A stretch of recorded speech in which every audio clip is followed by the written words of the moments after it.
টুকুবের কাছে অনেক সময় আমার টুকুবের সঙ্গে আমার মোলাকাত হয় এবং আমার অত্যন্ত প্রিয় মানুষ হয়ে গেছে। একবার বন্ধু হিসেবে সে নিয়ে গেছে আমাকে, কিন্তু তার তরফ থেকে অবশ্যই মাদ্রাসা মসজিদের উন্নয়নের জন্য আমরা কিছু পায়া থাকি, ঠিক কিনা?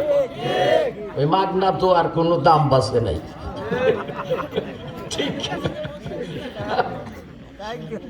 না? আপনার কি বোঝেন? কিছু পেতে হলে কিছু দিতে হয়। এজন্য আমি শোভন ভাইয়ের কাছে দাবি, এখন যদি দিয়ে থাকে দিয়ে দেন, না হইলে তার কাছে অফারটা পৌঁছে দেন যে আপনি যে বন্ধু বানিয়েছেন পশ্চিম টাঙ্গাইলে মুফতি মৌলানা হোসেন আহমেদ, সেই মাহফিলের প্রধান বক্তা, ওই মাদ্রাসার জন্য কি দিবেন খুব তাড়াতাড়ি পৌঁছাইতে বলছে নাকি? কোন বিকাশ আছে, এমনি দিতে পারেন, নেতা ভাইদের কাছে দিতে পারেন নাকি বলে? কিন্তু তার কিন্তু এখন না যাই নাই, এখন ক্ষমতা তো এরাই নাকি? কোন ক্ষমতা এরা, এই ক্ষমতার সবে 41 সালের টার্গেট আনার কি আছে? টার্গেট দিছে 41 সাল পর্যন্ত, 24 সালে অল আউট। মার কার? জোরে কোন কার মার? এজন্য আল্লাহ বলেন লা তামসিফিল আরদ মারহান, আল্লাহ বলেন লা তামসিফিল আরদ মারহান। আল্লাহ বলে আমার আকাশে নিচে জমিনের উপর অহংকারী চলবে না। যে অহংকারী কর্মী, আল্লাহ বলে আমার আকাশে নিচে জমিনের উপরে যে অহংকারী কর্মী, আমি তাকে জুতা পেটা করে অপমান অপদস্থ করে আমার আকাশে নিচ জমিনের উপর থেকে আমি তাকে বেজ্জতি করে বের করে দিব।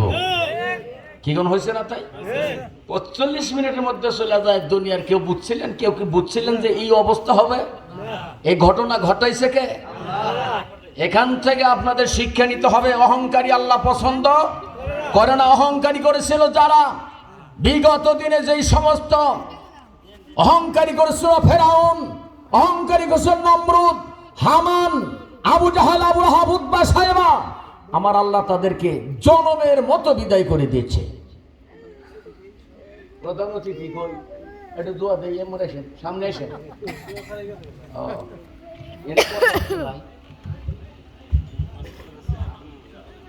ও মাশাআল্লাহ, 15,000 আরো দিবে।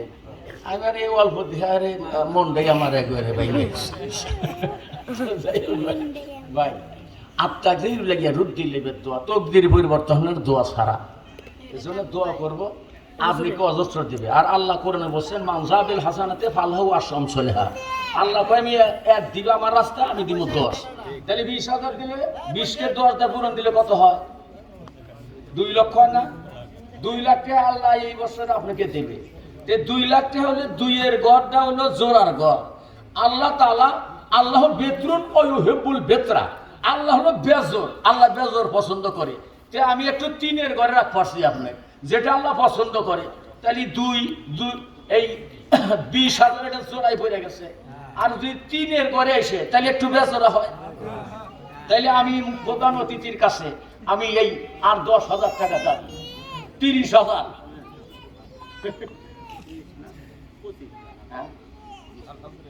কি করেন আপনারা? রাজি আছেন তো? দেখেন বেজোর করে গেছে। আরাই আমরা দোয়া কইরা প্রধান অতিথির বিপদ ছাড়াই, তার সম্পদ আমরা দোয়া কইরা আরো বাড়াই, ঠিক কিনা কন? তো প্রধান অতিথির জন্য একটু দোয়া করে দেই ভাই, সাথে হাত তুলুন। আল-ফাতাল্লাহুম্মা আমিন। রব্বানা যালামনা আনফুসানা ওয়া লাম তাগফির লানা ওয়া তারহামনা লানাকুনান্না মিনাল খাসিরিন। আল্লাহ 10 দিক থেকে রহমত বরকতের রাস্তা খুলে দাও। আসমানি জমির সাগরে হয়ে যায় জঙ্গলের সমস্ত বালা থেকে বাঁচা দাও। দিনের মুজাহিদ বানাও, জীবনে কোনোদিন কষ্ট বা অভাব দিও না। বিরহমাতিকা ইয়া আরহামার রাহিমিন। তাকবীরটা একটু জোরে দিন। লিল্লাহু তাকবীর। না না হলো না, এই সাইডে তো তাকবীর আওয়াজ হয়নি। বুড়া বুড়া মানুষ যারা, তারা তাদের শক্তি আরো বেশি। ইমানি শক্তি, জোরে কোন কিসের শক্তি? ইমানি শক্তির দ্বারা তাকবীর আওয়াজ দেন। লিল্লাহু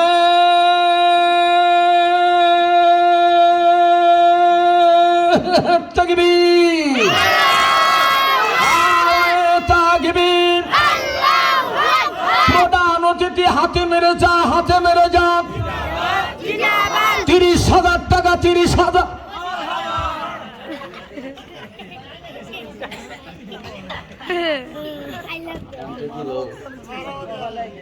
বেকার হইলো ভাই, আমি পাই। আচ্ছা কি জন্য এইটা হইলো আমি তো নিজে বুঝি নাই। নিশ্চয়ই আল্লাহর কোন উদ্দেশ্য আছে, কি করে আছে না? নিশ্চয়ই বাইরে মনে বড় ধরনের কোন অ্যাক্সিডেন্ট আছে ভাই। জরিমানা না ভাই, যেটা হয়ে গেছে তুমি এবার না পারো তারপরে দিয়ে দিও, অন্য সময় দিবে। মাশাআল্লাহ, আলহামদুলিল্লাহ, অন্য সময় দিবে ইনশাআল্লাহ। এবছরে 25ই নিবেন নাকি কোন? তারপরে সুযোগ মতো আল্লাহ আমার ভাই 5,000 টাকা দিয়েই দিবে। আল্লাহ যেন ভাইজানকে কবুল করেন, সকল কোন আমিন। আল্লাহ যেন ভাইকে লক্ষ লক্ষ না কোটি কোটি টাকার মালিক বানান। আল্লাহ যেন দুনিয়ার শান্তি আখারাতে মুক্তি দান করেন। তার বংশের যারা কবর এই মুহূর্তে যেন আল্লাহ তাকে কবর আযাব মাফ করেন। 5টা বিষয় আল্লাহ তাআলা বলেন যে আমার রাস্তায় যখন দান করে সাথে সাথে নগদে 5টা পুরস্কার আল্লাহ দান করেন। তার 1 নম্বর পুরস্কার হলো আল্লাহ 1 নম্বর তার হায়াত বাড়ায় দেয়। আপনারা হায়াত চান না হায়াত চান না? যারা হায়াত চান তারা দান করবেন, আর যারা মউত চান তারা দিয়েন না। হায়াত নিয়ে আপনারা চলে যাবেন ইনশাআল্লাহ। মাশাআল্লাহ, আলহামদুলিল্লাহ। ভাই যান ভাই, আপনি কষ্ট মনে করেন না। হ্যাঁ, দোয়া করে দিলাম, আল্লাহ আপনাকে আরো দেবে ইনশাআল্লাহ। শোভন ভাই, হ্যাঁ ভাই, তাহলে টুকু ভাইয়ের কাছে আপনি অফারটা দিন, অবশ্যই দিন। একটা কমিটি করে তাড়াতাড়ি পাঠা দিন, বড় ধরনের একটা পাবেন ইনশাআল্লাহ। উনি অত্যন্ত ভালো মানুষ। আর বইলা দিয়ে শোভন ভাই, বইলা দিয়ে টুকু ভাই, হে হে হে মৌলানা, কিন্তু আপনি একবারে নির্বাচন কইরা ফেলাইছে। এটা আপনি মনে রাখেন, এর মধ্যে দেখা হইতে পারে, বুঝেন নাই? অবশ্যই দেখা হবে, দেখা হয়ে যাইতে পারে। আপনি একটু বললেন এই মাদ্রাসাটা। ঠিক আছে, ঠিক আছে। আল্লাহ যেন, আল্লাহ যেন খুব কবুল করেন, সকল কোন আমিন। যাই হোক, আমি আপনাদেরকে সময় বাড়াবো না, অল্প টাইম মধ্যেই আমি লক্ষ্যবস্তুর কাছে চলে যাব ইনশাআল্লাহ। যারা ইমানদার, যারা মুমিন, তারা ভরসা করে কার উপরে? আরো জোরে কোন, কার উপরে? আর আল্লাহ তাআলা যারা ভরসা করে তাদের ব্যাপারে আল্লাহ কতটুকু অ্যাডভান্স, কতটুকু আল্লাহ এগিয়ে থাকে, কতটুকু কাজ করে, তার একটি তাফসীর আপনাদের সামনে বর্ণনা করা হলো। শুধু একটা আয়াত দিয়ে আপনাদের সামনে আলোচনা শেষ করার চেষ্টা করব। আমার সাথে পড়ুন, আউযু বিল্লাহি মিনাশ শাইতানির রাজিম, বিসমিল্লাহির রহমানির রহিম। ইন্নাল্লাযীনা ক্বালু রাব্বুনাল্লাহ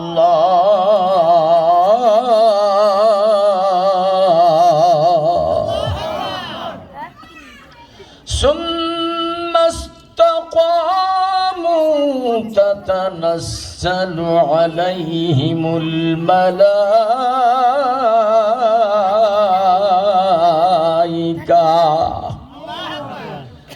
আল্লা তাখাফু ওয়া লা তাহজানু ওয়া আবশিরু বিল জান্নাতিল্লাতী কুনতুম তুআদুন।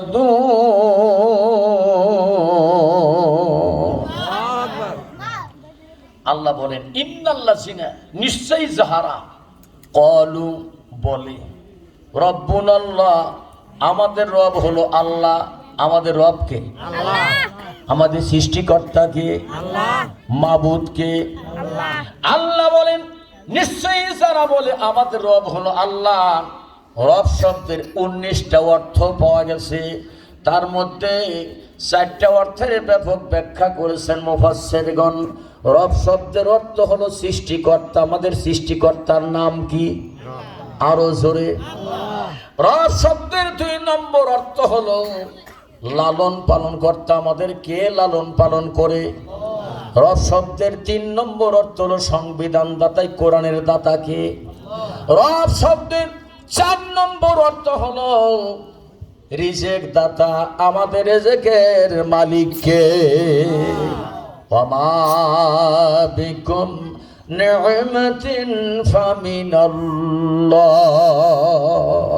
সমস্ত নিয়ামতের মালিক, জোরে কোন নিয়ামতের মালিক? আল্লাহ রাব্বুল আলামিন। আল্লাহ রাব্বুল আলামিন বলেন, ও দুনিয়ার মানুষ, কেন তোমরা আমি আল্লাহর বিরোধিতা করো? কেন তোমরা হক নষ্ট করো, পরের হক মারো? কেন জমিয়াদল করো? কেন ঘুষ খাও? কেন সুদ খাও? কেন শোনো কম দাও? মানুষের অন্যায় করো কেন? ধোকাবাজি করো, চালাকি করো, চতুরতা করো কেন? কেন তোমরা মানুষকে ঠকানোর চিন্তা ভাবনা করো? আল্লাহ কয়, আমি আল্লাহ তোমাদের রিজেকের মালিক। আল্লাহ রব্বুল আলামিন রিজেক দিবেন কিভাবে? কোহেকা পাহাড়ে এক জাতি পাখি বসবাস করে, পাখির নাম হলো শিয়া পাখি। কি নাম? এই শিয়া পাখি কত ওজন? এই শিয়া পাখি কমপক্ষে এক একটা শিয়া পাখির ওজন হবে 152 টন। একটা পাখির ওজন কত? 152 টন। কয় মনে 1 টন?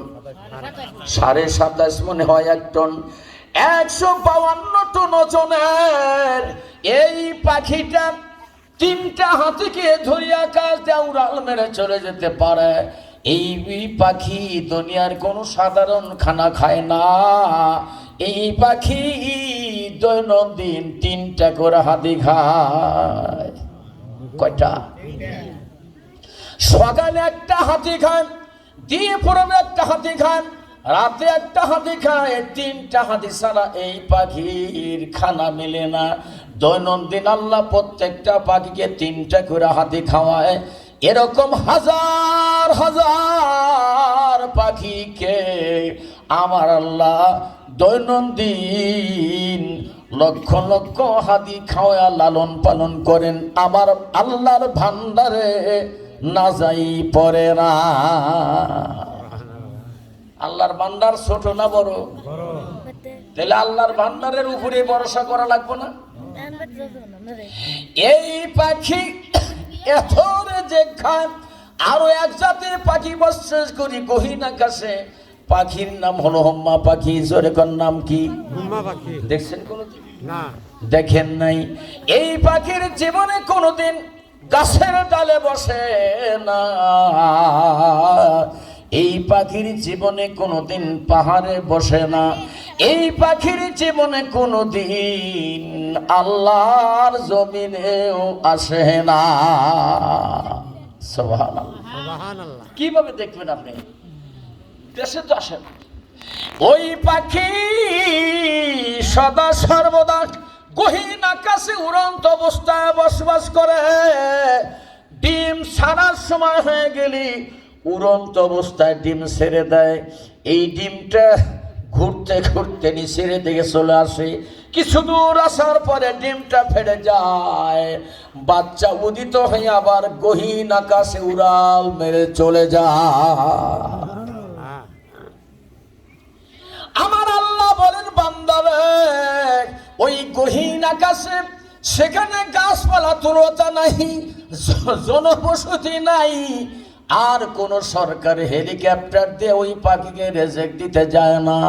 আল্লাহ রাব্বুল আলামিন ওই উড়ন্ত পাখি গহীন আকাশে যিনি রিজেক দেন তিনি হলেন আমাদের আল্লাহ। তিনি আমাদেরকে আল্লাহ আছেন। ভাইরা আমার, বন্ধুরা আমার, তাই আল্লাহ রাব্বুল আলামিন বলেন, ক্বালু, ওরা বলে রব্বুনাল্লাহ, আমাদের রব হলো আল্লাহ। সুম্মাস্তাকামু, তারা ভরসা করে আল্লাহর উপরে, আমি আল্লাহর উপরে। যত বালা হোক, যত মুসিবত হোক, ভরসা করে কার উপরে? জীবন গেলে যায় আল্লাহ ছাড়ে না। কোরআন সহজে আসে নাই। এই মাদ্রাসা আজকে কেন হইল? এই মাদ্রাসাকে প্রতিষ্ঠা করতে গিয়া, কোরআনকে প্রতিষ্ঠা করতে গিয়া হাজার হাজার সাহাবারা জীবন দিয়েছেন ময়দানে।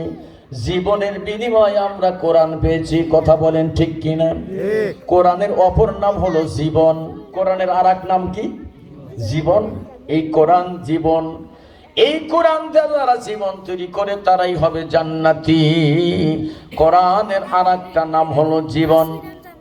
কমপ্লিট কোড অফ লাইফ, মানব জিন্দগির পূর্ণাঙ্গ জীবন ব্যবস্থা কোরআনে কারিম। সোশ্যাল জাস্টিস, এটাই ন্যায় বিচার, এটাই সামাজিক সুবিচার। জোরে কোন মারহাবা।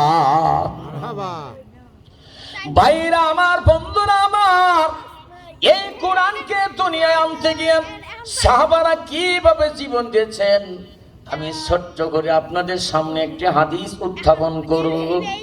এমনি কেমনি কোরআন কিন্তু আসে নাই, এমনি এমনি আসে নাই। এই কোরআন বাস্তবায়িত করতে গিয়ে তারা রক্ত দিয়েছেন ময়দানে, জীবন দিয়েছেন ময়দানে। দয়ার নবী, রহমতের নবী যেদিন কোরআনের দাওয়াত শুরু করে দিলেন মক্কায়, আর চতুর্দিক থেকে কাফের বিমরা তার বিরুদ্ধে শুরু করল। নবী আমার মক্কায় থাকতে পারলেন না, মক্কা থেকে হিজরত করলেন মদিনাতে। এ রাসূল মদিনায় হিজরত করবে খবর পৌঁছে গেছে মদিনায়। মদিনার মুসলমান 3 দিন হয় খানা খায় না। নবীর ইশকের দেওয়ানা। কার দেওয়ানা? নবীর ইশকের। ভাইরা আমার, বন্ধুরা আমার, আল্লাহ নবী, রহমতের নবী, বিশ্ব নবী, রহমতের নবী মদিনাতে আসার পরে, মদিনাতে আসতেছেন, আর মদিনার ছোট ছোট ছেলে মেয়েরা চতুর্দিকে দৌড়াদৌড়ি করে, কোন রাস্তায় আখিরি নবী আসবে রে, যেই নবীর চেহারার দিকে তাকাইলে জিন্দেগির গুনাহ থাকে না। ওই নবী কোন রাস্তায় আসবে? শত শত ছেলেরা দৌড়াদৌড়ি করে। লক্ষ্য করে দেখে ওই যে একটা উট দেখা যায়, উটির উপরে 2 জন বসা। কয়জন? 2 জন লোক বসা। সামনে একজন বসা, পেছনে একজন বসা। মদিনার ছোট্ট ছোট্ট কিশোরেরা লক্ষ্য করে দেখে সামনের লোকটাও চোখের পানি ছেড়ে ছেড়ে কাঁদতেছে। চোখের পানিতে গাল বেয়ে বেয়ে দাড়ি ভিজে ভিজে পড়তেছে। পেছনের লোকটাও কাঁদতেছে। মদিনার ছোট ছোট ছেলেরা লক্ষ্য করে বলা, আর তোরা চিন্তা করিস না, দুনিয়ার কেউ হবে না রে। ওই যে দেখ উটির উপরে 2 জন মানুষ কান্দে, 2 জনের কান্না আর চোখের পানি, গাল বেয়ে বেয়ে দাড়ি ভিজে ভিজে পড়তেছে। এই 2 জন মক্কা থেকে আসছে। বোঝা গেছে আমাদের দয়ার নবী ছাড়া আর কেউ হবে না। এবার নবীর উটটা মদিনায় পৌঁছে গেল। মদিনায় 3টা নাম। কয়টা নাম? 3টা নাম। 1 নম্বর নাম হলো ইয়াসরিব, 2 নম্বর নাম হলো কুবা, 3 নম্বর নাম হলো মদিনা। ইয়াসরিব এটা আরবি শব্দ, এর অর্থ হলো পোড়া পাথর। মদিনার পাথরগুলি পোড়া ছিল, ছাই ছিল। এই মদিনাতে গাছ জন্ম নিয়ে অমনি মারা যাইতো। মদিনাতে কোনো গাছ তাজা থাকতো না, পোড়া পাথর। দয়ার নবী, রহমতের নবী মদিনাতে পা রাখার সঙ্গে সঙ্গে আমার আল্লাহ পোড়া পাথর সব তাজা বানায়া দিলে।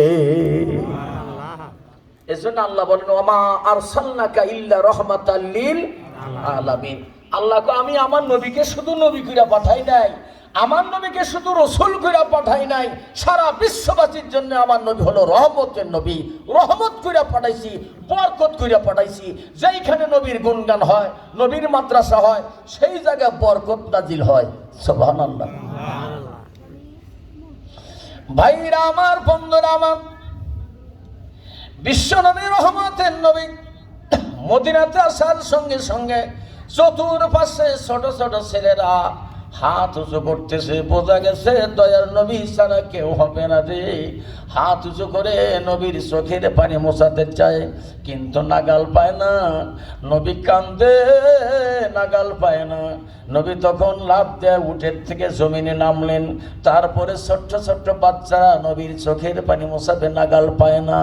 অবশেষে নবী ডান পাশে মাথা হালায় দেয়। ডান পাশের ছেলেমেয়েরা নবীর চোখের পানি মোছায় আর কয়, নবী কান্দ না, কান্দতে হবে না, আর কান্দ না।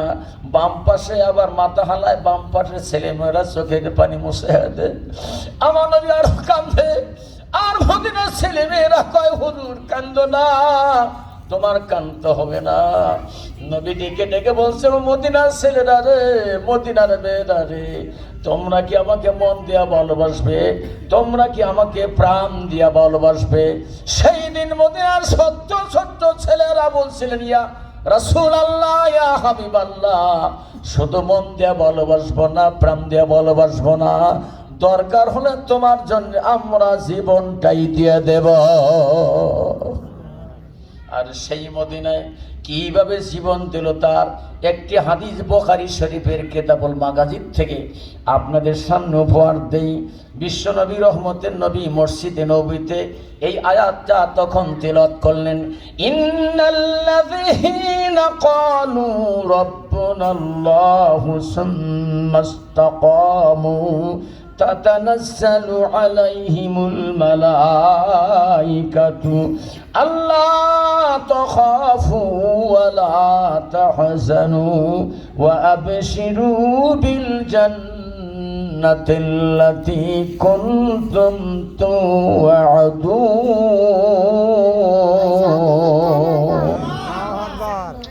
নবী মসজিদে নববীতে এই আয়াতটা তেলাওয়াত করলেন। তেলাওয়াত করে 25 জন সাহাবা আর নবীকে দিয়া 26 জন সাহাবা আছে। কয়জন?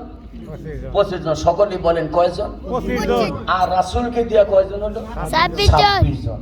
এই 26 জন রাসূল তো কোরআনের এই আয়াতটা তেলাওয়াত করলেন, আর 25 জন সাহাবাদের সামনে নবী এই আয়াত তেলাওয়াত করে বলছেন, তোমরা কি আছো?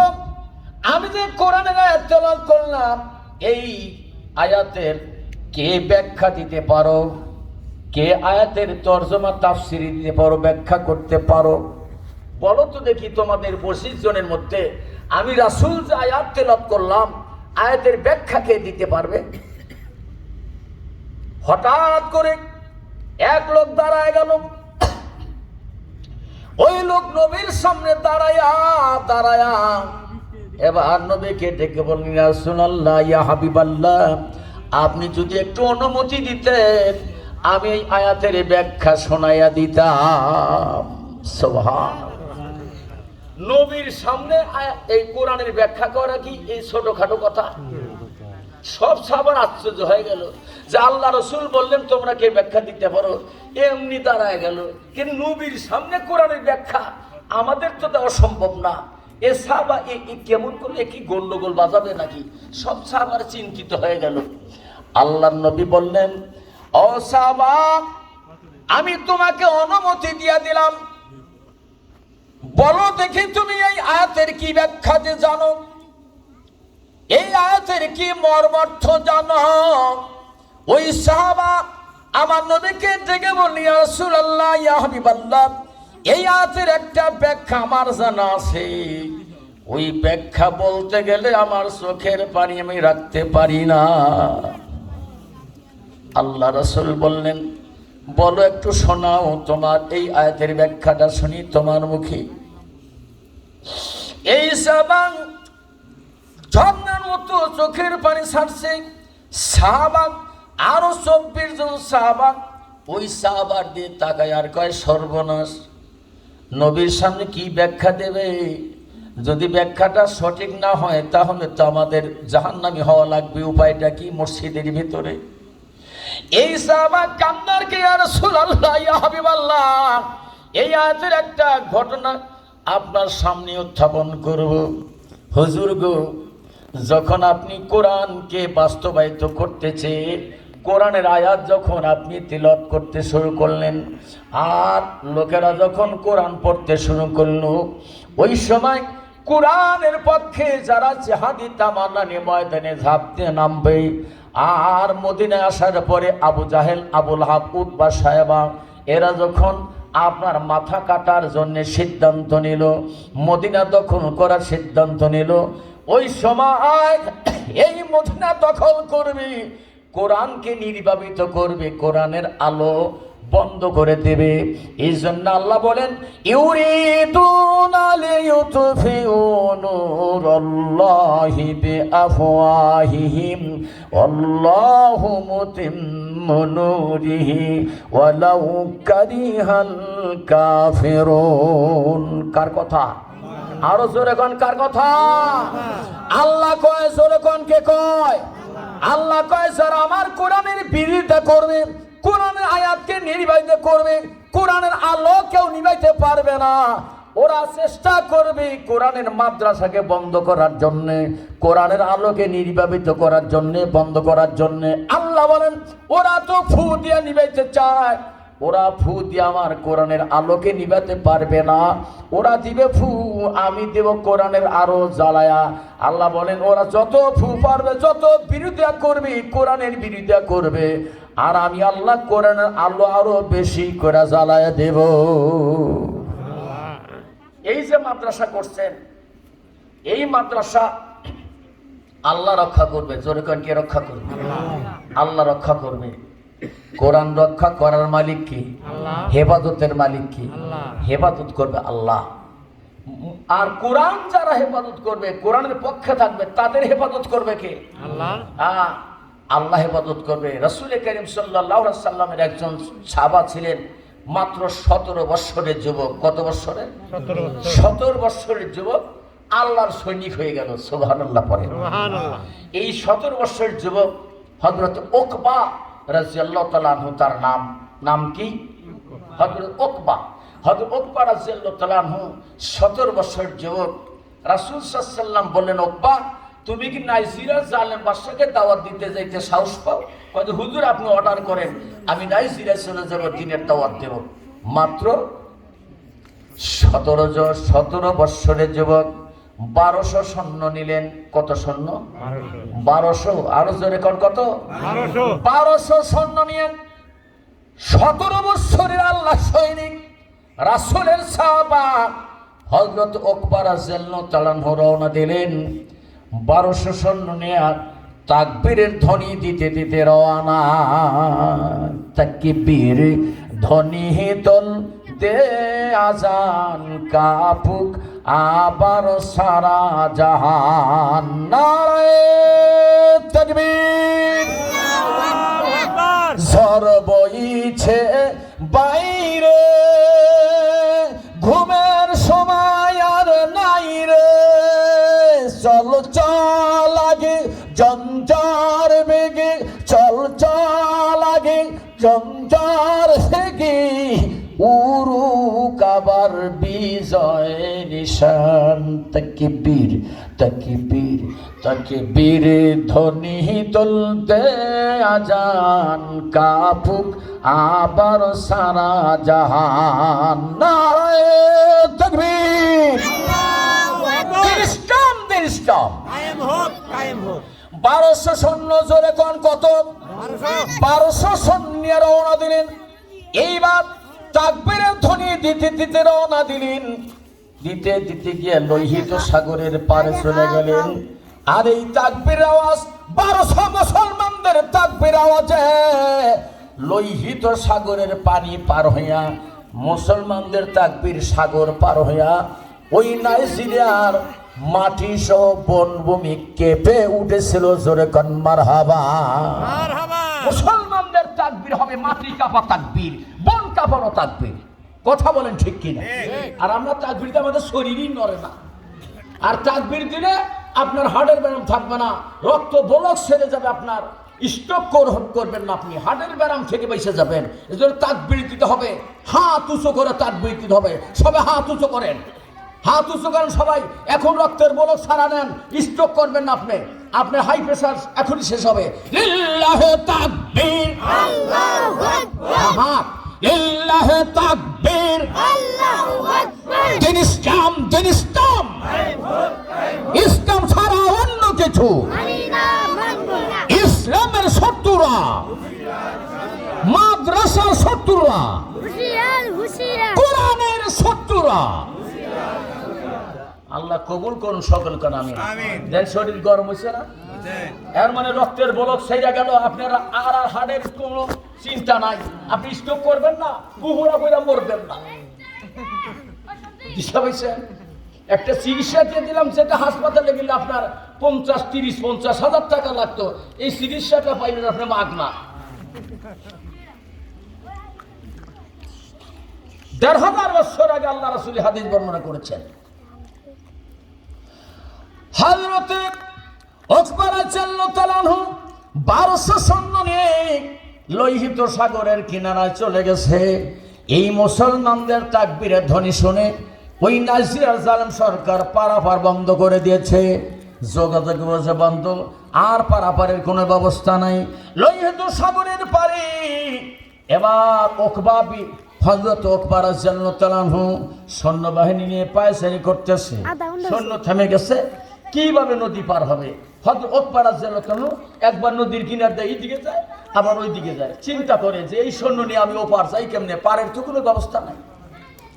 এই সময় 1200 সৈন্য পেছন থেকে ডাক দেয়, হে আমাদের সেনাপতি, শোনেন সেনাপতি, আমাদের ফিরে যাওয়া লাগবে, পারের কোনো ব্যবস্থা নাই, নদী পার কেমনে হবা, চলেন যে এখন ফেরত যাওয়া লাগবে, আর আমাদের দিনের দাওয়াতের জন্য পার যেতে পারলাম না।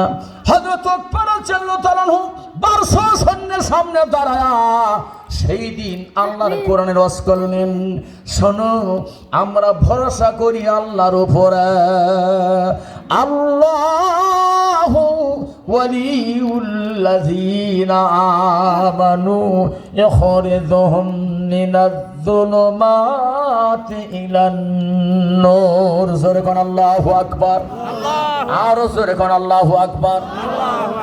আল্লাহ কয়, জোরে কোন কে কয়? আল্লাহ বলছেন, আল্লাহু ওয়ালিউল্লাযীনা আমানু, আমি আল্লাহ হলো মুমিনের গার্জিয়ান, আমি আল্লাহ মুমিনের অভিভাবক। জোরে কোন মারহাবা। হযরত উকবা রাদিয়াল্লাহু তাআলা আনহু মুসলমান 1200 সৈন্যের সামনে দাঁড়ায় আল্লাহর কোরআনের ওয়াজ করে, তোমরা চিন্তা করো না, আমাদের গার্জিয়ান হলো আল্লাহ, এই নদী পার হওয়ার চিন্তা আমাদের নাই। গার্জিয়ান বাইসা থাকতে পোলাপান সংসারে চিন্তা করে না, ঠিক কিনা? আমাদের গার্জিয়ান আছে, আমাদের আপনাদের গার্জিয়ানের নাম কি? জোরে কোন আল্লাহ। গার্জিয়ান আছে, গার্জিয়ান তো আমার আল্লাহ, আল্লাহই আমাদের পারের ব্যবস্থা করে দেবে। আর আমরা মুসলমান ইমানদার, ইমানদার ভরসা করে আল্লাহর উপরে, ওয়ালা পড়েন আমার সঙ্গে, ওয়ালা রাব্বিহিম ইয়াতাওয়াক্কালুন। মুমিন ভরসা করে কার উপরে? আরো জোরে, আল্লাহর উপরে ভরসা করে। 1200 সৈন্যের সঙ্গে উকবা রাদিয়াল্লাহু তাআলা আনহু এবার ডেকে ডেকে বলছে, আমাদের গার্জিয়ান আল্লাহ, আর আমরা ভরসা করি সেই আল্লাহর উপরে, আর আমার আল্লাহ ওয়াদা করেছেন, ওয়া কানা হাক্কান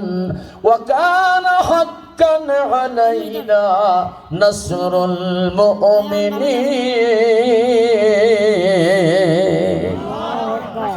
মুমিনের কাজ করা আল্লাহর পক্ষে ওয়াজিব হয়ে যায়। আল্লাহ বলেন, মুমিন যখন, ইমানদার যখন বিপদে পড়ে, ইমানদারের জন্য কোনো সমস্যা হয়ে যায়, আমি আল্লাহ মুমিনের কাজ করা, ইমানদারদের সমস্যার সমাধান দেওয়া আমি আল্লাহর পক্ষে ওয়াজিব হয়ে যায়। জোরে কোন মারহাবা। তাইলে মুমিনের কোনো চিন্তা আছে? যারা ইমানদার, যারা কোরআনের পক্ষে থাকবেন, আল্লাহর পক্ষে, মাদ্রাসার পক্ষে, তারা হলো মুমিন। তারা কি? এলাকায় যারা মাদ্রাসা মসজিদের পক্ষে, কোরআনের পক্ষে, তারাই হলো মুমিন। এই মুমিনরা যদি কোনো বিপদে পড়ে, আল্লাহ হেফাজত করবে কে? এই ওয়াদা আল্লাহ করে দিলেন। তাই উকবা রাদিয়াল্লাহু তাআলা বলছেন, ও ভাই মুসলমানেরা, সৈন্যরা, চিন্তা করো না, কোনো ভয় নেই, চিন্তা নাই, আমার আল্লাহই আমাদের পার করায় দেবে। সুবহানাল্লাহ।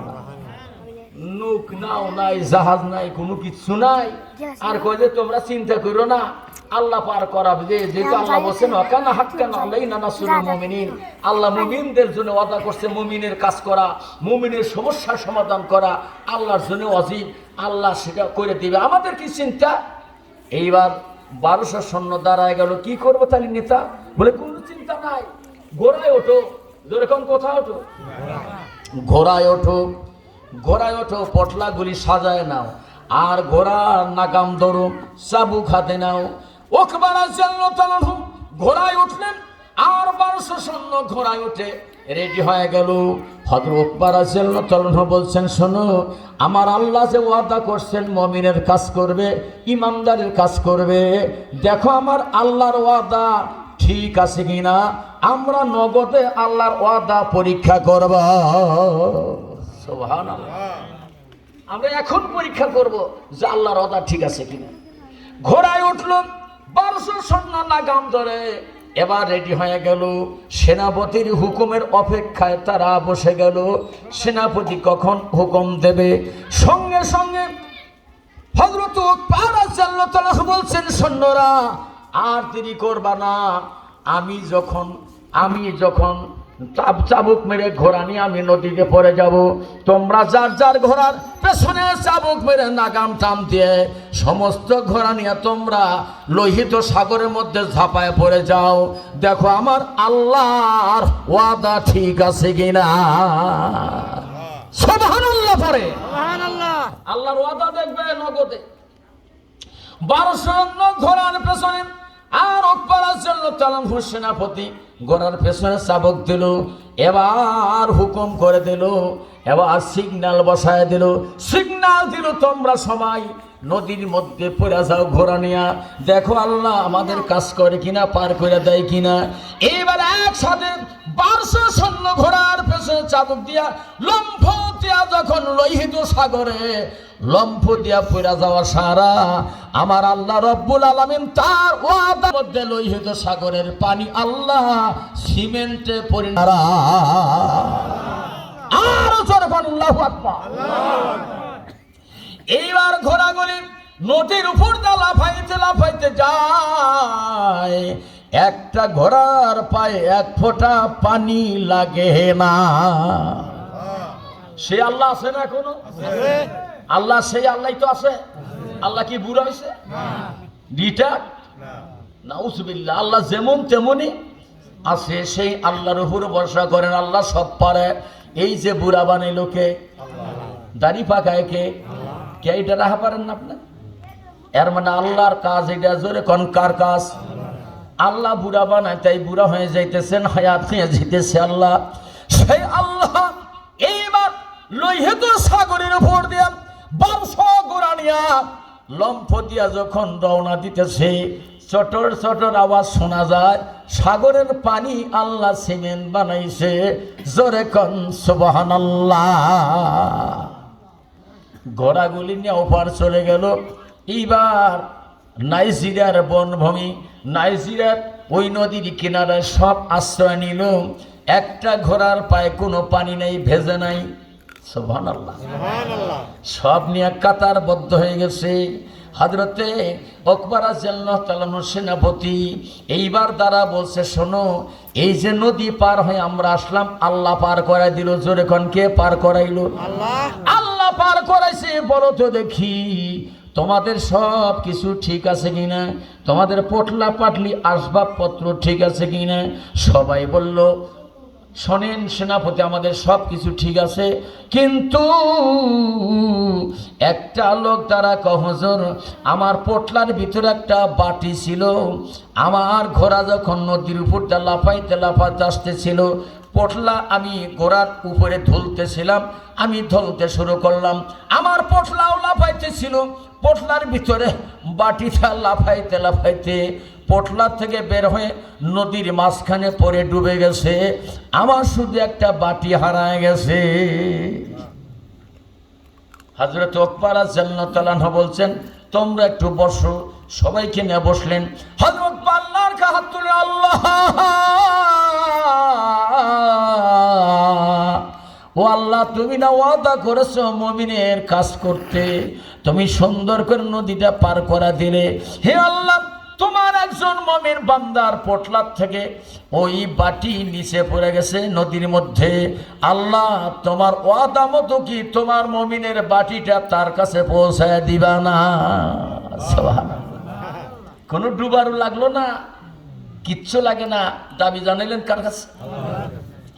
সাধারণত মোনাজাত করতে না করতেই, দোয়া শেষ হতে না হতেই সঙ্গে সঙ্গে দেখা গেল আল্লাহ তাআলা বলেন, আয় জিবরাইল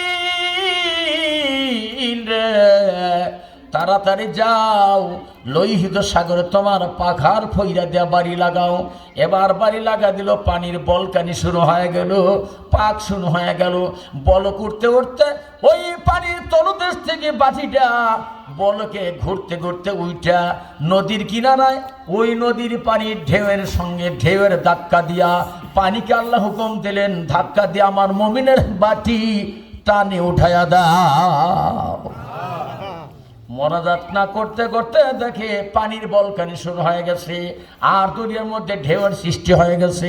সঙ্গে সঙ্গে লক্ষ্য করে দেখে ওই মুমিন সৈনিকের বাটি পানির ধাক্কায়, ওই ঢেউয়ের ধাক্কায় শুকনায় উঠে গেছে। জোরে কোন মারহাবা। সে আল্লাহ আছে না কোনো? বন্ধুরা আমার, সেই আল্লাহর উপর ভরসা করে সুম্মাস্তাকামু, অথবা ভরসা করে সুখে দুঃখে আরামে আয়েশে কষ্টে সব সময় ভরসা করতে হবে কার উপরে?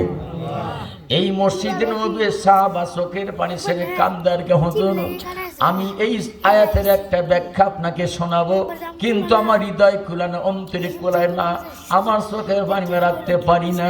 যেই দিন আপনি কোরআনের দাওয়াত দিলেন এলাকার মানুষকে, এই কোরআনের পক্ষে যখন দাওয়াত বিস্তার লাভ করলো, ওই কাফেরি বিমানেরা তখন আপনার উপরে যখন তারা আসছিল আপনাকে হত্যা করবে, মদিনা দখল করবে, এই কাফেরদের ভিতরে আমি একজন ছিলাম, আমি তখন কাফের ছিলাম। সুবহানাল্লাহ। এই লোক নবীর কাছে বর্ণনা দেয়, কয় ইয়া রাসূলুল্লাহ, ইয়া হাবিবাল্লাহ, ওই সময় আমি কাফের ছিলাম, আমি ওই কাফেরদের দলের একজন সেনাপতি ছিলাম।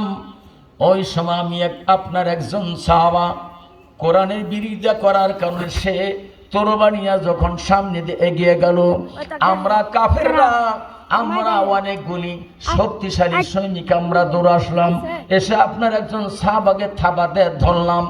এই সাহাবাকে ধরিয়া হাতে পায়ে বেরি দিয়ে আমরা নিয়ে গেলাম। আমরা যখন সেই সাহাবাকে নিলাম, ও দয়া নবী রে, এই সাহাবাকে ধইরা নিয়া তখন সাহাবাকে বললাম, দেখ তুই মুহাম্মাদের কালিমা বন্ধ কর, কোরআন পড়া বন্ধ করবি। আর ওই সাহাবা সেই দিন বলছিল, ওই বেঈমানেরা, এক বিন্দু বিসর্গ রক্ত থাকাকালীন আমি আমার রাসূলের বিরোধিতা করবি, সহ্য করব না, কোরআনের বিপক্ষে কথা বলবি, এক ফোঁটা রক্ত থাকতে আমি এটা মেনে নেব না। যত বাধা আসবে ভরসা করতে হবে কার উপরে? আসুক না যত বাধা, যত ঝড় সাইক্লোন, রাসূলের পথে মোরা চলবই। জোরে কোন, কার পথে চলবো? আমি বলবো রাসূলের পথে মোরা, আর আপনারা বলবেন চলবই। কি কারণ এখন একটু বলা যাবে না? আর সবাই বলবেন আসুক না যত বাধা, যত ঝড় সাইক্লোন, রাসূলের পথে মোরা চলবই। আর একটু জোরে, রাসূলের পথে মোরা চলবই। এ জীবন বাজি রেখে দিনের নিশান মরা, বাংলার আকাশে ওড়াবই। মোরা কামানের মুখোমুখি দাঁড়িয়ে, আল্লাহু আকবার, বাংলার হাজার হাজার মুসলমান বন্দুকের সামনে, কামার সামনে দাঁড়ায় এই দেশ তারা বিজয় করছে না? জোরে কোন করছে কিনা? ওই বগুড়া আবু সাইদ বুক পেতে দিল, ভাই মুগ্ধ বুক পেতে দিল। তারা বুক পেতে 6টা গুলি তার বুকের মধ্যে দিয়া যাত্রা করে নিয়া মানুষের অধিকার আদায়ের জন্যে, বাংলার মানুষের অধিকার আদায় করার জন্যে আবু সাইদ সে জীবন দিয়া দুনিয়া থেকে বিদায় নিল। আর সেই আবু সাইদ শহীদ আবু সাইদের কবরের নিচ দিয়া আমার আল্লাহ একটা খনি উঠায় দিল। এই খনিটা 9 কিলোমিটার জোরে একটা উন্নত মানের কয়লার খনি আল্লাহ সেখানে দিয়ে দিল। আমরা শহীদ বুঝলাম না, শহীদের উপরে আল্লাহর কত রহমত। 7টা খনি আছে বাংলাদেশে, জোরে কান কয়টা? এই 7টা খনি যদি উদ্ধার হয়, বিশ্বের ভিতরে সবচেয়ে চ্যালেঞ্জের মোকাবেলা থাকবে বাংলাদেশ। ওই ইটালি বাংলাদেশের কাছে কিছু না। এই বাংলাদেশের মতো ধনী সম্পদশালী রাষ্ট্র পৃথিবীতে একটাও থাকবে না। 5টা খনি আছে সৌদি আরবে। কয়টা? 5টা খনি সৌদি আরবে। 5টা খনি সম্পদ দেয় সৌদি আরব সারা বিশ্বের মধ্যে মাথা উঁচু করে দাঁড়ায়। কোনোদিন কামাই করে খায় না, সারা দেশের লোকেরা কামলা খায়, তাদের সেবা করে। বাবার গাড়িতে ছেলে ওঠে না, ছেলের গাড়িতে বাবা ওঠে না। যার যার মতো 2-4-10টা করে গাড়ি, তারা আরামে জীবন কাটায়। 5টা খনির সম্পদ তারা এত বাহাদুরি দেখাইতেছে আর এত ক্ষমতা দেয়া মাথা উঁচু করে তারা আছে। আর সেই সৌদির 5টা খনির চেয়ে বিশাল বিশাল শক্তিশালী 1টা 2টা না, 7টা খনি আল্লাহ বাংলাদেশের মাটির নিচে রাখছে। কোন সুবহানাল্লাহ। এই বাংলাদেশে কোন কোন জায়গায় খনি আছে শোনা লাগবে না? জানেন বাংলাদেশের কোন কোন জায়গায় কিসের কিসের খনি, কি কি খনি আছে জানা আছে কি? এই যে আমার কাছে নোট আছে, নোট নিয়ে আসছি, আমি লিখে আছি বাংলাদেশের কোন কোন জায়গায় কিসের খনি। সুবহানাল্লাহ, সুবহানাল্লাহ। আমি ওই দিকে যাব না, বহুত কথা। আসছি কোরআন নিয়ে। কোরআন যারা ভালোবাসে, কোরআন যারা মহব্বত করে, তারা কোরআনের জন্য জীবন দেয়, ঠিক কিনা? কোরআনের জন্য তারা কিভাবে জীবন দিয়েছেন। হযরতে রাসূল কারীম সাল্লাল্লাহু আলাইহি সাল্লামের সামনে মসজিদ নববীতে এই সাহাবা কান্দে আর কয়, ইয়া রাসূলুল্লাহ, আমি ওই দিন মুশরিক ছিলাম, আমি কাফের ছিলাম, মুসলমান ছিলাম না। আপনার একজন সাহাবা কোরআনের পাগল ছিল, কোরআন ছাড়া বোঝে নাই। আমরা দৌড়ে এসে কোরআন পড়া এই কোরআনের পাগলকে আমরা ধইরা নিলাম, হাতে লোহার করা পড়াইলাম, পায়ে লোহার বিড়ি দিয়া টানতে শুরু করলাম। টেনে টেনে নিয়ে বাঁধলাম একটা খুঁড়ির সঙ্গে আমরা বেঁধে তাকে আমরা চাবুক মারতে শুরু করলাম। এই সাহাবাকে বললাম, শোনো, তুমি যদি রসুলের কলেমা বন্ধ করে দাও, আব্দুল্লাহর বেটা মুহাম্মাদের কলেমা যদি বন্ধ করো, তোমাকে মার দেওয়া হবে না, তোমাকে পুরস্কার করা হবে, তোমাকে কষ্ট দেওয়া হবে না, ছেড়ে দেওয়া হবে। ওই সাহাবা সেদিন হাতের বাঁধন খুলতে পারে না, পায়ের বাঁধন খুলতে পারে না। ওই সাহাবা